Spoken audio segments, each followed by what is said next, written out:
Before we start this video, I want to thank today's sponsor, Audible. I'm sure you've heard of Audible. They are the best place to find the highest quality audiobooks, not just in the quality of the audiobook itself, but also in the narration and the ease of use of the platform. In particular, they have a wide variety of excellent thriller and mystery titles. Whether it's on a walk, maybe you're going to the gym, or like myself, constantly painting miniatures, it's always something to kind of really get your spine tingling as you're painting something or building something, and then you kind of stop for a moment and think, oh. In fact, considering that we're all Warhammer pills here, one of my favorite Warhammer thriller mystery books is called Bloodlines. It's a fantastic Blade Runner noir-esque cop story about a really rich lady whose son went missing, and yet while they can afford an entire private investigation force, she goes to the normal schlub like policeman guy and doesn't really seem to care much about why her son's missing. Intrigue. So if you want to get started on your audiobook journey now, go ahead and go down in the description to audible.com/Bricky or text Bricky to 500 to get going on your audiobooks now. Thank you very much for sponsoring this video, and let's talk about that game.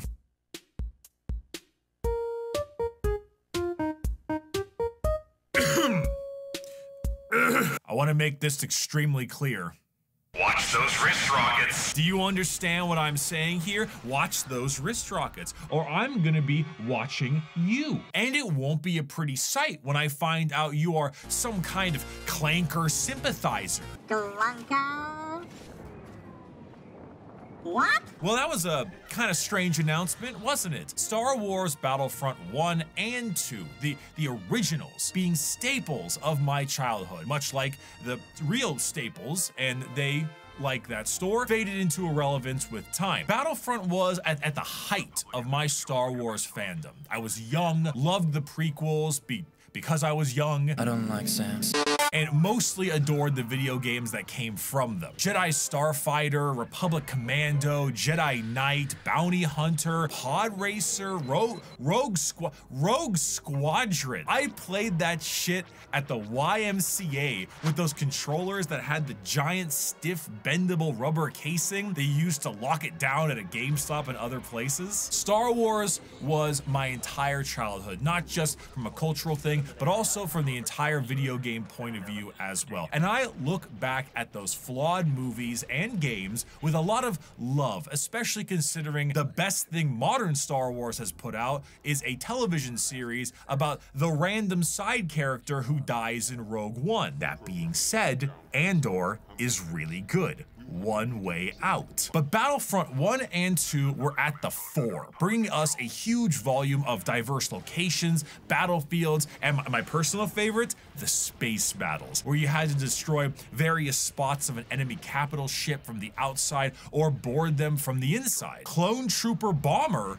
my beloved. So I'm genuinely surprised that to such little fanfare, the remaster collection of the first two games, including brand new maps and heroes, is coming to Steam and console for roughly $40. This is being made by company Aspyr, who appear to have done various other collections such as the Tomb Raider remasters and updated titles for the modern day. It seems that their main job is to bring up old titles to modern machines and standards, as well as do development work here and there on mainline titles. So I'm stoked. And I don't think nostalgia entirely clouds my vision here. I remember the game playing pretty well, having somewhat annoying voice lines. Command post under attack. Command post under enemy control. A command post is under Confederacy control. Hostiles have gained a command post. Watch those wrist rockets! But having great variety and class choice on both sides. But see, this part of the script is being written and filmed before the game has been released. I have a busy March, you know? I'm going to PAX East in Boston. I'm just trying to get ahead of my work. So I'm past Bricky, but I'm gonna hand this off to future Bricky and we'll see what he thinks of the re-release.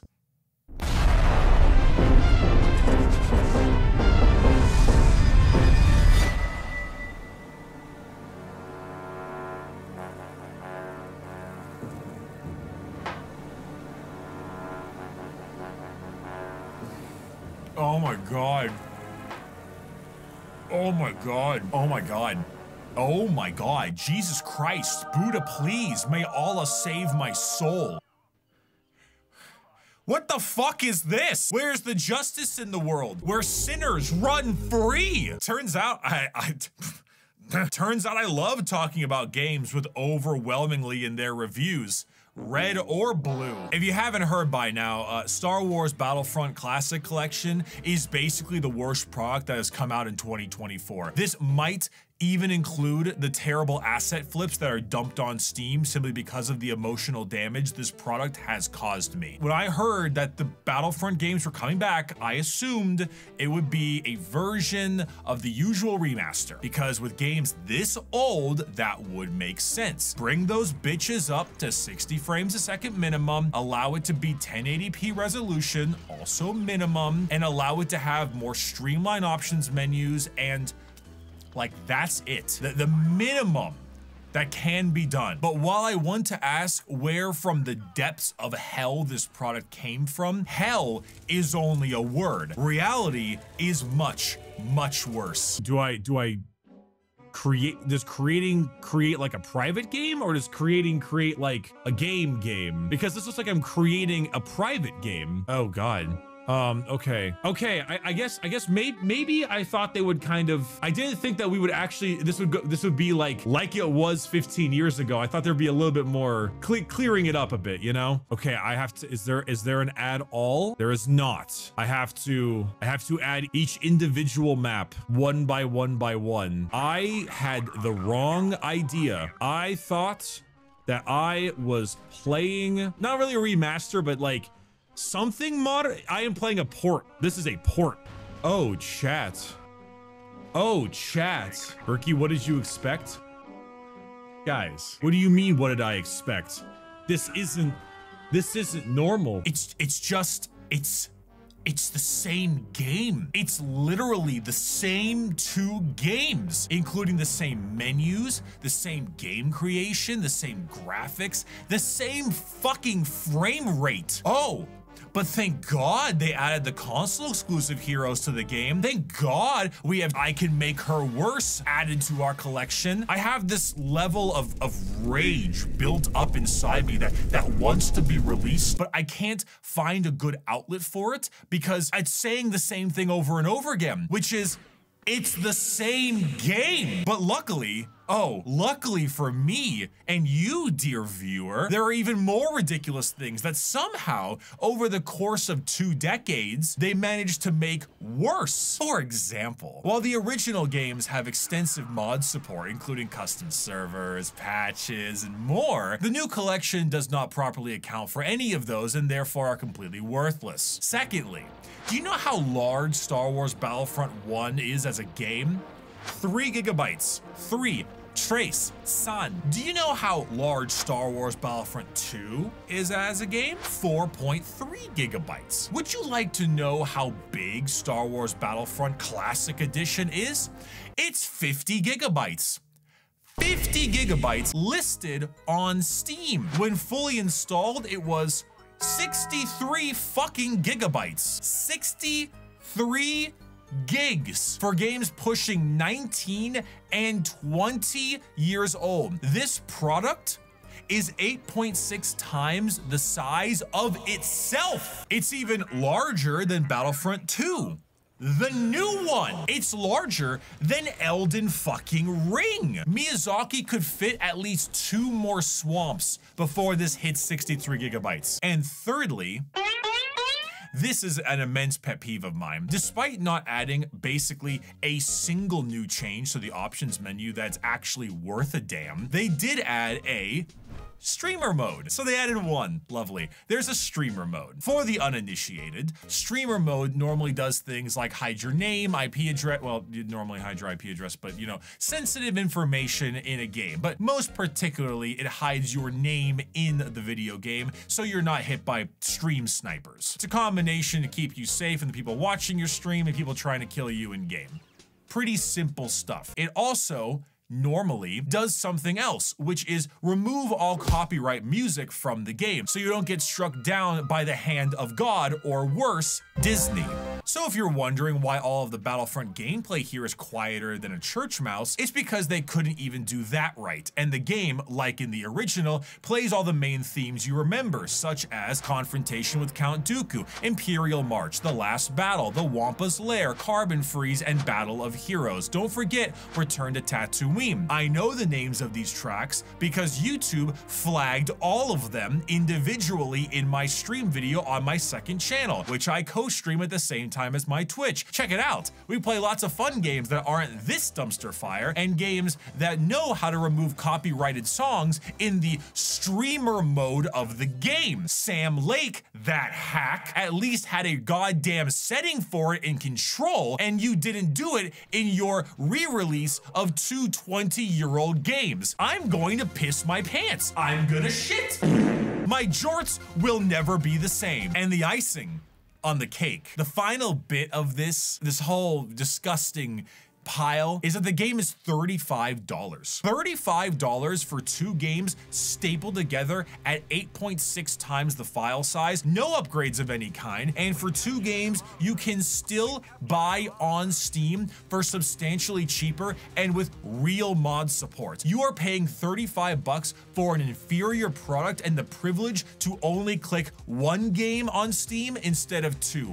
Brilliant. Actually, how much are the two games on Steam? So, hold on. Star Wars Battlefront Steam. Classic 2004. $9.99. How about Battlefront 2? $9.99. It's $20 for both games that are still on Steam right now, that are superior products to the two games that have been stapled onto each other, and they charge an extra $15. They didn't even fix the bugs. I think I was getting bullet drop, which I can't really blame them for because that was just how it was, I suppose, but what? What? What? This sent me into a spiral. Like it's a mentally damaging spiral. It's not a loop, it's a spiral. Like the whole product is shit, don't get me wrong. But when you look at the Steam page advertising the game, nothing there really says that I was supposed to get what I wanted. Play the Star Wars Battlefront games, online and offline, in this definitive collection. The classic collection includes bonus maps that were only like console based at the time. Fight on the ground with all expanded hero roster, Lucasfilm's logo. That's it. That never did they say this was an HD remaster. Never did they say that it was fix the bugs or anything. They technically did not lie. And yet, and even though I want to call it a scam, I can't legally, because legally the word scam carries weight. So if I actually said it, I could be liable for dick and shit. But God, does it feel like it's a scam adjacent? We're off script, by the way. I don't have a script for this part. We're gone. We're flying off the seat of our pants right now, okay? Battlefront is the game you would remaster. Battlefront 1 and 2, the new ones, you know, the ones that were released by EA later, they've got their problems, don't get me wrong, but once you sort out all the weird loot box crap in Battlefront 2, like, that game hits. Not only is it a hit, it's got the good music, the big scale, all kinds of character options and different hero customization and choices, and it looks really good, it sounds good, and it has a shockingly high skill ceiling for some really good plays and players. Like, those games are good. And if you're going to remaster something like the old Battlefront games, you'd want to give it a genuine ass facelift. You know, you took two games and then you stapled them together, did basically nothing but gave them the old heroes from the console stuff, and then charged $15 more for it. That's what happened. They launched with 3 servers and no one could play. Maybe because they were realizing this was going to be a colossal failure, so they didn't rent out any goddamn servers for it. You know, I'll give them credit where credit's due. They were right. So it got me going down this whole rabbit hole. What is a remaster? Because when you think about it, you've got remakes and you got remasters, okay? So when I think of like the biggest remake of remakes, you think Final Fantasy VII. That is a remake of an exceptionally old game that is just a totally different video game. It's a different combat style, visual style, often different dialogue. It's just a completely different game, but it's a remake of that kind of original thing. Then you have below that, remake, but still very, very faithful. And that I would go with something more along the lines of Resident Evil 4. Resident Evil 2 is a bit more in the rebirth camp because the game was that stock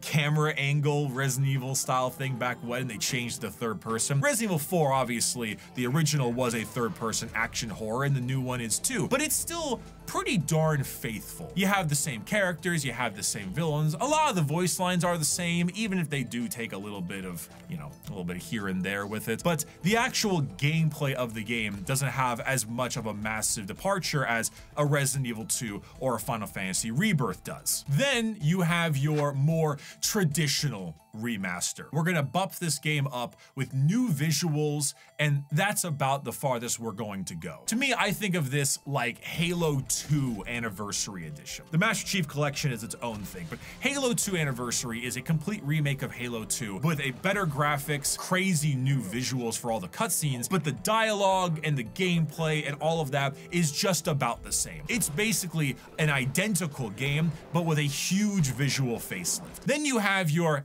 just bump the graphics up. That we're thinking along the lines of The Last of Us remakes, and then also the Mass Effect Remastered Trilogy Edition. The Last of Us remake actually came with a lot of other impressive things like new options menu, accessibility features, some good stuff like that, but for the most part, it was just a visual facelift, and that's all it was. Mass Effect Trilogy basically did the exact same thing, and last but not least, you have what could basically be referred to as a port, or just bringing something up to modern hardware. I think of this like the Master Chief Collection, you know? Halo 3 and let's say Halo 4, also Halo Reach, all these games got a little bit of a graphical thing. They went from 30 frames to 60 frames or more, which is fantastic, and they also are able to run at, you know, 1080p minimum. But the biggest and most important thing is now you can play it on PC with its own matchmaking style. That alone is worth its weight in gold for a lot of people. Being able to play Halo CE matchmaking in its own right, back when that was only some horrifying LAN network Ethernet cable abomination back then, that's enough. So we have these various types of remakes. The full one for Final Fantasy, the mostly full one but faithful for Resident Evil, the Halo 2 kind of rebuild, and then the more uplift, facelift ports, etc. So what the fuck is this even? This is not a port, because these games are already on PC and already on Steam. This is not a graphical remaster, because it's the same. It's literally the same. It looks the same. If there is a visual or frame rate increase, I did not see it. It doesn't add better options. You get your streamer mode, but that's worth dick. And that's it? That's it? I don't really ask for more rules in today's day and age, but I gotta feel like there should be some punishment for this. You're not gonna get anywhere with like a legal system, like, oh, this is against the law because of what, we're going nowhere with that. But Valve, god damn, I feel like there's gotta be some kind of precedent set here. And I think that's one of the reasons why in that whole Steam chart, there is no lie being told. You know, you weren't tricked. We all thought it was something more than what it was, but the fact that what it was so dog shit still makes me feel like I was scammed adjacent. For legal reasons, this is a joke,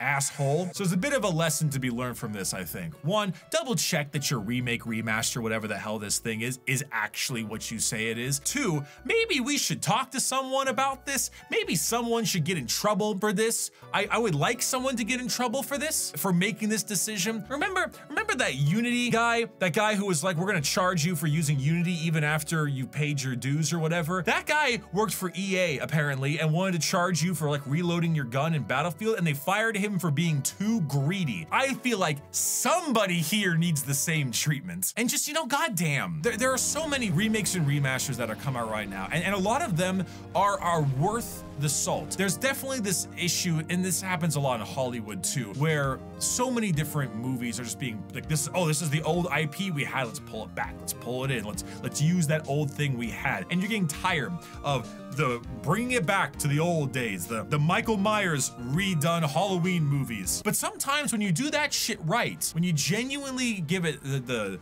attention it deserves, it can be pretty good. I mean, Final Fantasy VII right now is hotcakes. Resident Evil 4 was nominated for a ton of Game of the Year awards last year, which I am maybe a little unsure about with the concept of like, is a remake worth getting that? But it was so damn good that I just kind of said, eh. I swear to God, I've gone to the point where Star Wars Battlefront Classic Collection is so bad, I've gotten philosophical. What is a remake, truly? Huh? What is truly a remaster? Because it ain't this. Star Wars Battlefront, the original, they're great games. Genuinely, they're incredibly good games. When I was playing this horrible piece of crap, I was actually having fun. Not because the collection was any good, but because it's Battlefront, and Battlefront's great. It's classic, arcadey, fun Star Wars gameplay. And the fact that Battlefront 2 is no longer getting any kind of update and it's just kind of there to slowly die whatever death it's going to reach in a couple of years is pretty sad. And the fact that these games can't even get a genuinely real remaster is heartbreaking. For all the issues they had on launch, Halo the Master Chief Collection is an incredible piece of video game preservation from a company that normally doesn't care about that kind of stuff. It is a shitload of Halo games that run on modern hardware, that have good UI systems, that are not too expensive, and have active working matchmaking. It is the standard that I think a lot of games need to hold themselves to, especially considering how many of them are arriving and just dying immediately afterwards. The Battlefront games are being kept alive by a dedicated fan base and a modding community, and that's about it. These games deserve a real Master Chief Collection style thing, and I'm very worried that we're never going to get it. So, sucks for us, I guess, the consumer, again, for the however manyth time. That's all I got for you today. Just a philosophical rant from Bricky because the inner nostalgia and excitement I had for this was crushed. Thanks for watching. Next video will be better, I promise. Next video we'll get more into the fun stuff. I'll see you later. God damn! Come on. Obviously you're a skater.